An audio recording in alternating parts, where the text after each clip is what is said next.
Assalamualaikum warahmatullahi wabarakatuh. Anak-anakku sekalian, pada hari ini saya akan menjelaskan tentang bab 5, semangat menuntut ilmu untuk meraih martabat mulia. Anak-anakku sekalian, sebelum pelajaran dimulai, mari kita berdoa dulu, diawali dengan bacaan basmalah. Bismillahirrahmanirrahim. Anak-anakku sekalian, perlu diketahui bahwa menuntut ilmu itu adalah merupakan kewajiban, baik laki-laki ataupun perempuan. Yang mana dalam hal ini tentang semangat menuntut ilmu untuk meraih martabat mulia sudah dijelaskan di dalam Al-Quran surat Abasa ayat 1 sampai dengan 10. Mari kita baca bersama-sama dulu. A'udzu billahi minasy syaithanir rajim. Bismillahirrahmanirrahim. Abasa wa tawalla an ja'ahul a'ma wa ma yudrika la'allahu yazakka aw yadhakkaru fatanfa'ahu dzikra amma man istaghna fa'anta lahu tasadda wa ma 'alaika alla yazakka wa amma man ja'aka yas'a wa huwa yakhsha fa'anta anhu talahha. Anak-anakku sekalian, arti dari surat Abasa ayat 1 sampai dengan 10 adalah dia Muhammad bermuka masam dan berpaling karena telah datang seorang buta kepadanya. Tahukah kamu, barangkali ia ingin bersihkan dirinya dari dosa, atau dia ingin mendapatkan pengajaran, lalu pengajaran itu memberi manfaat kepadanya. Adapun orang-orang merasa dirinya serba cukup, maka kamu melayaninya, padahal tidak ada celaan atasmu kalau dia tidak membersihkan diri beriman. Dan adapun orang yang datang kepadamu dengan bersegera untuk mendapatkan pengajaran, sedang ia takut kepada Allah, maka kamu mengabaikannya. Anak-anakku sekalian, asbabun nuzul dari surat Abasa ayat 1 sampai dengan 10 adalah sebagai bentuk teguran dari Allah atas sikap Rasulullah terhadap salah satu umat. Kala itu Rasulullah sedang berdiskusi dengan pembesar Quraisy. Di antaranya pembesar Quraisy itu adalah ada Abu Jahal, ada Utbah bin Rabi'ah, ada Abbas bin Abdul Muttalib dan Walid bin Muriwah. Tahu-tahu datang seorang yang bernama Abdullah ibnu Ummi Maktum, minta penjelasan kepada Rasulullah, minta pengajaran kepada Rasulullah tentang Islam. Sehingga Rasulullah itu bersikap atau bermuka masam kepada beliau. Lalu turunlah ayat tersebut, yaitu surat Abasa ayat 1 sampai dengan 10 merupakan bentuk teguran kepada Rasulullah. Anak-anakku sekalian yang saya hormati, kandungan surat Abasa adalah merupakan bagian dari teguran Allah untuk Rasulullah SAW. Surat dengan total 42 ayat ini menjadi bukti bahwa manusia yang dimuliakan Allah sekalipun pernah mendapatkan teguran darinya. Hal ini pun diamini oleh Quraisy Shihab dalam bukunya yang berjudul Wawasan Al-Quran. Dan di Kiawan Muslim ini menyebut Allah SWT menegur Nabi Muhammad dengan tujuan agar akhlak Rasulullah sebagai manusia pilihan tetap terjaga. 10 ayat dari surat Abasa ini mengisahkan Rasulullah yang dianggap lalai pada salah seorang sahabat yang bernama Abdullah ibnu Maktum. Anak-anakku sekalian yang saya banggakan, adapun ayat Al-Quran yang kedua yaitu surat Al-Mujadilah. Surat Al-Mujadilah ayat 11 yang berbunyi, mari kita baca dulu bersama-sama. A'udzu billahi minasy syaithanir rajim. Bismillahirrahmanirrahim.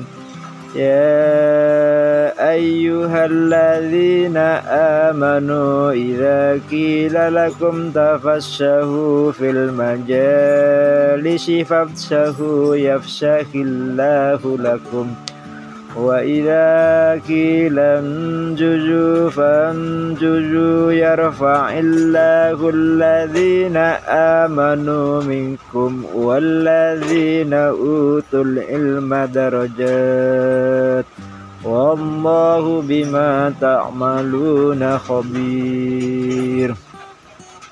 Anak-anakku sekalian, arti dari surat Al-Mujadilah ayat 11 adalah: hai orang-orang yang beriman, apabila dikatakan kepadamu, berlapang-lapanglah dalam majelis, maka lapangkanlah, niscaya Allah akan memberi kelapangan untukmu.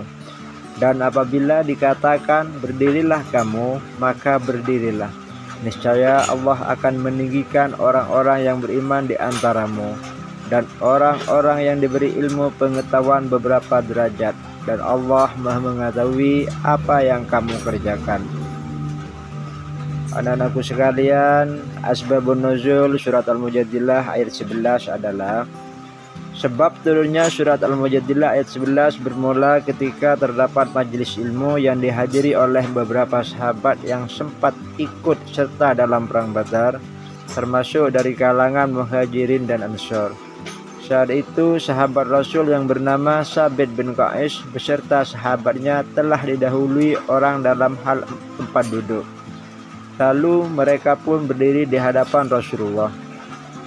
Kemudian mereka mengucapkan salam dan Rasulullah menjawab salam mereka. Kemudian mereka menyalami orang-orang dan orang pun menjawab salam mereka. Mereka berdiri menunggu untuk diberi kelapangan, tetapi mereka tidak diberi kelapangan. Rasulullah merasa berat hati. Kemudian beliau mengatakan kepada orang-orang di sekitar beliau, berdirilah engkau wahai fulan, berdirilah engkau wahai fulan. Mereka pun tampak berat hati. Kemudian orang itu berkata tidak adil kepada Rasulullah. Orang-orang itu mengambil tempat duduk mereka dan ingin dekat dengan Rasulullah, tetapi dia menyuruh mereka berdiri dan menyuruh duduk di tempat yang lain, dan tempat itu Rasulullah menyuruh ditempati orang-orang yang terlambat. Anak-anakku sekalian, kandungan surat Al-Mujadilah ayat 11 adalah: 1.